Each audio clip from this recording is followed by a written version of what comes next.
Hello everyone, welcome to my channel. I hope everyone is enjoying their day.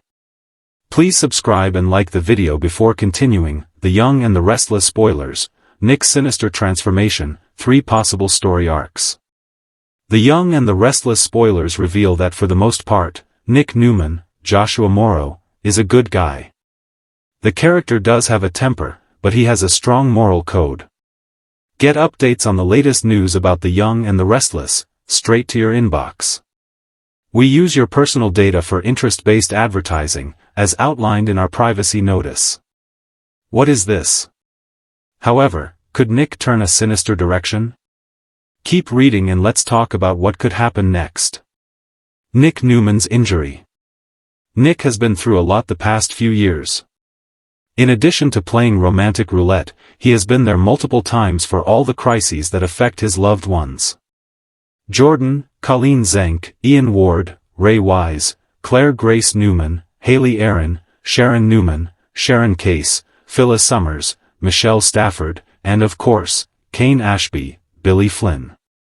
The 3 deaths at Kane's party in Nice really get Nick riled up, though. 2 of those deaths are people that Nick knew: Chance Chancellor, Connor Floyd, and Damian Kane, Jermaine Rivers. Kane Ashby's return. It would be one thing if Kane just stayed in Nice after the party ended. Instead, he decided to move back to Genoa City. The tycoon even had a train delivered to the town. Apparently, he has a replica on every continent. What is this? Lily Winters, Crystal Khalil, is already horrified by Kane coming to Genoa City. They haven't even had Chance or Damian's memorial services yet. Nick will also be furious that Kane is back. Rage unleashed. During a confrontation with Billy Abbott, Jason Thompson, Nick loses his temper. Of course, Nick doesn't know the full story in Billy's attempt to protect Jabot. Fans know that Billy is trying to save his family's company. It's hard enough for Jack Abbott, Peter Bergman, to put his full faith in Billy, but they don't really have another choice right now. With Victor Newman, Eric Braeden, plotting, he could rope Nick into his schemes. Normally, he would turn to Adam Newman, Mark Grossman, for dirty business, but he hasn't been too cooperative lately. The Young and the Restless spoilers, Nick's sinister transformation, 3 possible story arcs. Genoa City has seen its fair share of betrayals, power plays, and shocking character shifts, but the whispers surrounding Nick Newman's upcoming transformation are unlike anything fans have heard before. For decades, Nick has been the moral compass in the often corrupt Newman family, standing apart from Victor's ruthless ways and Adam's impulsive schemes. He's been the steady brother, the dependable son, and the man who tries to do the right thing, even when it costs him. But if the latest speculation is to be believed, that version of Nick may soon vanish, giving way to a darker, more dangerous figure who will stop at nothing to protect his own interests. Sources close to production and longtime cast leaks hint that Nick is about to enter a phase that will challenge his relationships, rewrite alliances, and leave fans questioning whether they even recognize him anymore. This isn't just a subtle shift. This is a full-blown transformation, one that could rival any of Genoa City's greatest villain arcs. The seeds of this change may have already been planted in recent months. Nick's been dealing with emotional exhaustion, professional setbacks, and a growing sense of disillusionment with the moral high ground.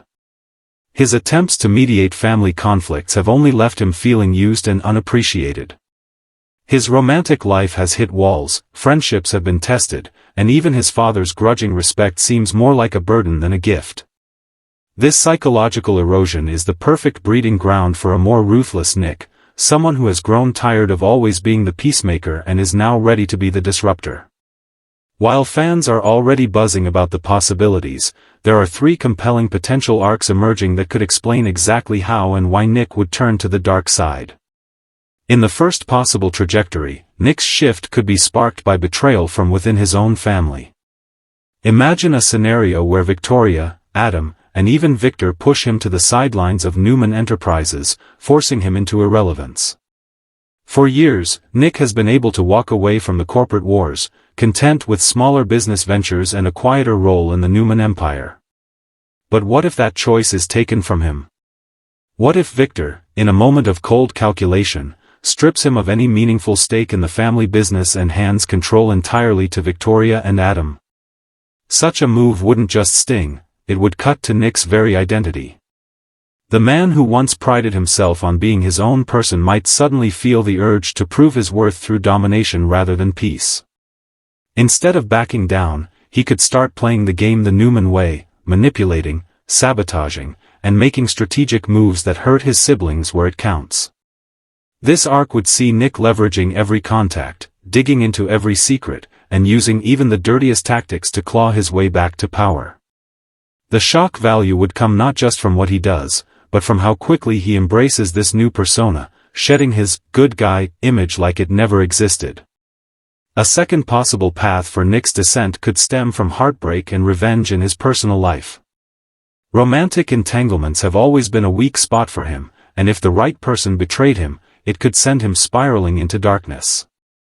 Imagine Nick falling deeply for someone new, someone outside the usual Newman dating pool, only to discover that she has been playing him from the start, perhaps working with an old enemy or even Adam himself to gain access to sensitive information.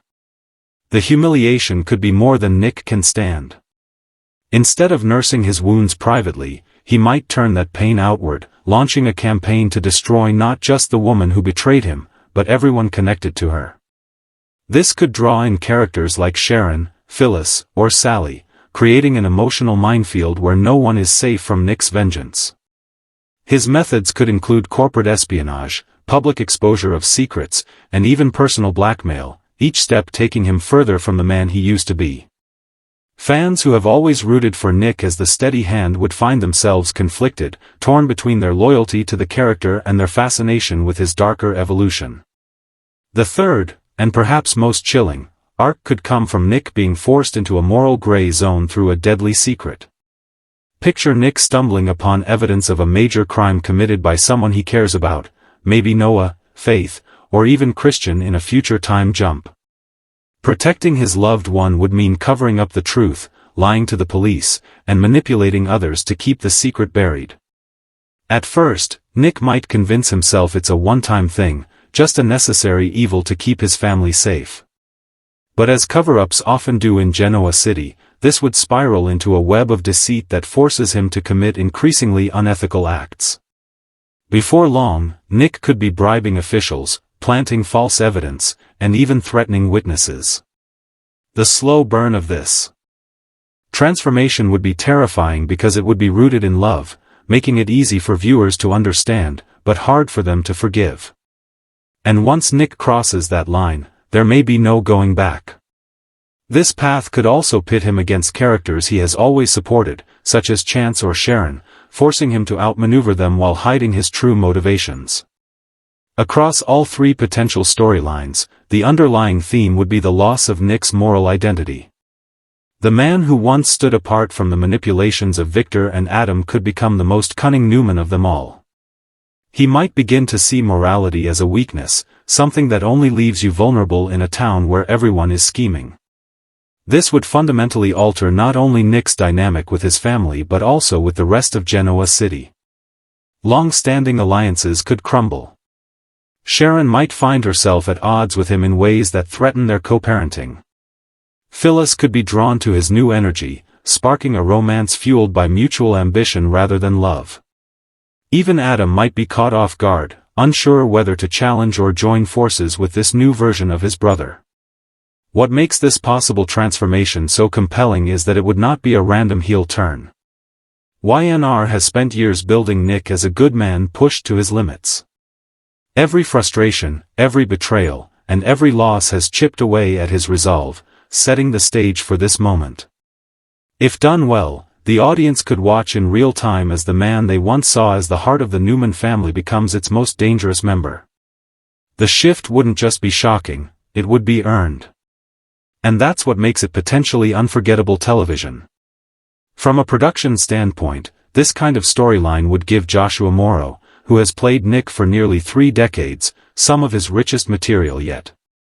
The emotional range required to depict a slow descent into darkness could lead to award-worthy performances, while the ripple effects would touch nearly every corner of the canvas.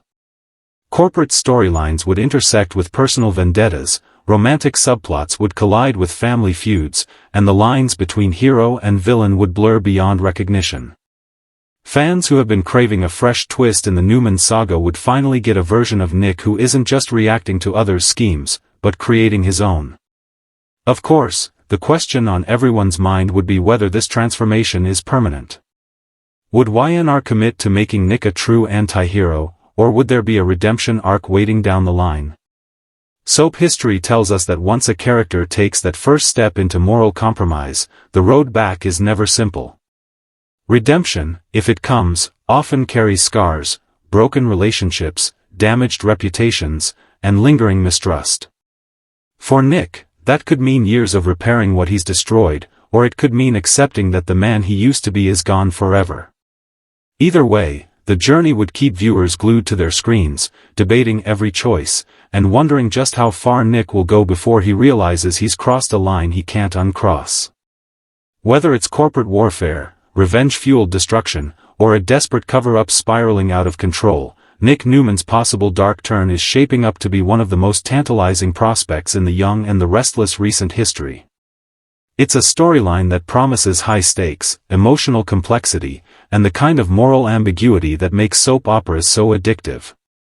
Fans should brace themselves, because if the Nick we've always known is truly gone, Genoa City may never be the same again. The Young and the Restless spoilers, Nick's sinister transformation, 3 possible story arcs. The walls of Genoa City have always seemed to protect Nicholas Newman from the worst impulses of his family. Even as Victor played kingmaker, Adam danced dangerously close to self-destruction, and Victoria wielded corporate power like a sword. Nick often chose the quieter, steadier path. He built businesses outside Newman Enterprises, stepped in to protect family when they were under fire, and even walked away when the battles grew too dirty. But every moral code has its breaking point, and Nick's might be closer than anyone realizes. The whispers began when Nick's usual patience seemed to wear thin in a boardroom meeting at Newman Enterprises. Observers noted his cutting remarks toward Victoria, the way he dismissed Adam's input without even pretending to hear it, and, most tellingly, the cold glint in his eyes when Victor questioned his commitment to the family legacy. That fleeting moment, small enough to pass as ordinary tension, may prove to be the first crack in the foundation. Arc 1, The Corporate Coup. It starts with exclusion. Victor summons Victoria and Adam into a closed-door meeting, leaving Nick outside with nothing but a polite, "We'll fill you in later." When the door closes, Nick's jaw tightens. The days of letting his father make unilateral decisions are over, and yet here it is again, the message that he's not essential. Later that week, Victor announces that Newman Enterprises will be restructuring its leadership, consolidating divisions under Victoria and Adam to streamline operations. Nick's portfolio is slashed in half overnight. His authority is gutted. He's told to focus on community outreach and brand goodwill, roles that sound important on paper but are effectively a sideline position. At first, Nick swallows the humiliation. He tells himself it's not worth the fight. But when he learns that one of his flagship projects, a green energy initiative he personally spearheaded, is being shut down in favor of a high-risk corporate merger Adam proposed, the dam breaks. Nick starts working the phones. Quietly, discreetly, he reaches out to old allies, shareholders, board members, even rival CEOs. He begins building a coalition, one that could force a vote to remove Adam from his co-CEO seat. But this isn't the clean political maneuvering he's dabbled in before. This time, he's willing to dig into sealed records, plant unflattering stories in the press, and even pay for damaging leaks about Adam's failed ventures. The transformation is subtle at first, just shrewder business tactics. But by mid-arc, Nick is running shadow operations that mirror Victor's most cutthroat playbook. He's intercepting Adam's calls, setting traps in contracts, and turning Victoria's allies into double agents. The man who once left the corporate trenches to avoid becoming his father is now out-victoring Victor himself. In the climax, Nick executes a flawless takeover at a shareholder meeting. Adam is blindsided. Victoria, stunned, tries to confront him afterward, but Nick's response is chilling. "I didn't win today to make Dad proud. I won because I'm done being your afterthought." Arc 2, Heartbreak and Vengeance. Parallel to the corporate arc, or in an alternate reality where business tensions aren't the trigger, Nick's downfall could come from a romantic betrayal. Enter Cassandra Blake, a polished PR consultant hired by Newman Media to boost their public image. She's charismatic, confident, and, crucially, not intimidated by the Newman name. Their chemistry is instant. For months, Nick believes he's found someone outside the family's toxic gravitational pull. But on the night he plans to take the relationship public, he discovers Cassandra in a secret meeting with Adam. The truth comes crashing down. She's been feeding Adam details about Nick's plans, his emotional state, even confidential company discussions. Her goal? To help Adam consolidate power by undermining Nick's credibility. The betrayal cuts deeper than anything Nick has faced in years. He doesn't rage in the moment, he freezes, quiet and calculating. Then, without a word to Cassandra, he begins dismantling her world. He leaks damaging information to clients she's courting. He arranges for her to be blacklisted in major PR circles. And he ensures Adam's fingerprints are all over the mess, pulling his brother into the scandal until Adam's own allies question his loyalty. But vengeance is addictive. Once Cassandra is professionally ruined, Nick starts targeting anyone who stood by her. A friend who vouched for her at Newman Media suddenly loses their job. A journalist who ran a puff piece about her finds themselves the subject of a brutal expose. Nick is methodical, ruthless, and disturbingly calm about it all. This arc would give fans whiplash, watching Nick, once the warm-hearted brother, turn into a man who can destroy reputations with a single call and sleep soundly afterward. His charm becomes a weapon. His smile, once comforting, now carries an edge. Even Sharon notices the shift, warning him that he's starting to sound like Adam on a good day. Arc 3, The Deadly Secret. The darkest possibility emerges when tragedy strikes. Faith, home from college, is involved in an altercation that ends with another young man critically injured. The details are messy, and the police suspect Faith could be charged with assault, or worse. Nick is at the scene within minutes. The injured party is rushed to the hospital, and Faith, sobbing, insists it was an accident. Nick believes her, but he also knows the legal system could destroy her future. So he makes a choice. He hides a key piece of evidence, a security camera memory card from a nearby building that shows the fight in unflattering detail. What begins as a single protective lie spirals into a web of criminal activity. Nick bribes a security guard to keep quiet. He alters timelines in witness statements. He even plants misleading evidence that points suspicion toward another young man with a history of violence. Chance Chancellor starts digging, and the pressure mounts. Sharon, sensing something's off, confronts Nick, but he shuts her down with icy finality. "This isn't your problem, Sharon. And you don't want to make it yours." Over the weeks, Nick's life becomes a balancing act, smiling at family dinners while orchestrating cover-ups behind closed doors. The weight of the secret changes him. He sleeps less, trusts no one, and begins to view every relationship through the lens of potential betrayal. Protecting Faith becomes the justification for every morally corrupt act, until even she starts to worry about who her father is becoming. The convergence. In a masterstroke of soapy drama, these arcs could intertwine.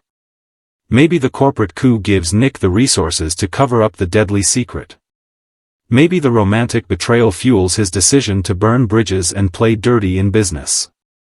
The result would be a full-scale redefinition of Nick Newman, not as the good Newman, but as the most dangerously capable one. Joshua Morrow would get to play scenes layered with charm, menace, and emotional volatility. Viewers would watch him manipulate a room full of power players by day and stage a quiet threat in a back alley by night. His relationships, with Sharon, Phyllis, Victoria, Adam, and Victor, would all shift under the weight of his new identity. And the ultimate question for fans would be, is this a temporary descent born of desperation, or has Nick found his true self? Because in Genoa City, redemption is possible, but so is the point of no return. The Young and the Restless spoilers, August 14th to 25th, Nick Newman's injury shakes Genoa City to its core. Genoa City thrives on drama, but nothing prepares its residents for the sudden and shocking news that Nick Newman has been injured in an incident that will leave lasting emotional and physical scars. Between August 14th and August 25th, fans can expect a roller coaster of fear, heartbreak, suspicion, and determination as the entire Newman clan rallies, and fractures, around one of its most dependable members. The man who has always been the rock of the family is about to be tested like never before, and his injury will ripple far beyond the walls of his hospital room. It all begins on August 14th with an atmosphere that feels deceptively ordinary. Nick is in the middle of a tense phone conversation about a sensitive Newman Enterprises deal when his attention is pulled away by a crisis in the making. Sources suggest he spots someone in trouble, possibly Faith or even Sharon, near the Genoa City Athletic Club's parking garage. What happens next is still under wraps, but one thing is certain, Nick's protective instincts kick in immediately. In the blink of an eye, a confrontation turns violent. The sound of shattering glass and raised voices echoes through the structure, and moments later Nick is on the ground, blood pooling beneath him as a shocked onlooker dials 911. When the first responders arrive, Nick is barely conscious. His injuries are serious. Reports indicate a combination of blunt force trauma and a possible concussion, but it's the uncertainty that sends shockwaves through his family. Sharon is the first to reach him at Memorial Hospital, her hands trembling as she demands to know who did this. Within the hour, Victor arrives, flanked by security, determined to treat this as both a family crisis and a personal vendetta. Victoria, trying to balance business and emotion, demands to be kept in the loop, while Adam's arrival is met with suspicion. After all, Adam's complicated relationship with Nick always leaves room for doubt about his motives. Over the next few days, the hospital becomes a pressure cooker. Nick's condition fluctuates. One moment he's lucid enough to ask about Faith, the next he's slipping into a haze of pain and medication. In a moment that will stick with fans, Sharon leans over his bed and whispers, "You scared me to death, Nick. Don't you dare leave me like this." His weak but determined reply, "Not going anywhere," is a flicker of hope in an otherwise tense stretch. By August 17th, the investigation into the attack is in full swing.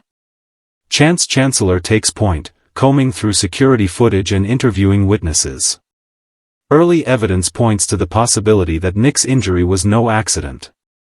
This wasn't a random mugging, it may have been a targeted assault. That possibility ignites Victor's fury, and he quietly orders his own investigation, vowing to find the person responsible before Chance does. This parallel investigation creates friction between Victor and the police, but he's unwilling to stand by and wait. Victoria's reaction during this period is complex. She's furious, afraid, and, deep down, worried that the attack was connected to her own corporate maneuvers. If someone was trying to send a message, could she have inadvertently put her brother in harm's way? Adam, meanwhile, uses the situation to subtly position himself as the brother willing to step up, bringing coffee to Sharon, offering to handle business matters for Victoria, and even staying overnight at the hospital. Whether this is genuine concern or opportunism remains to be seen, but other Newman family members are definitely taking note. The emotional weight deepens when Faith visits her father on August 18th.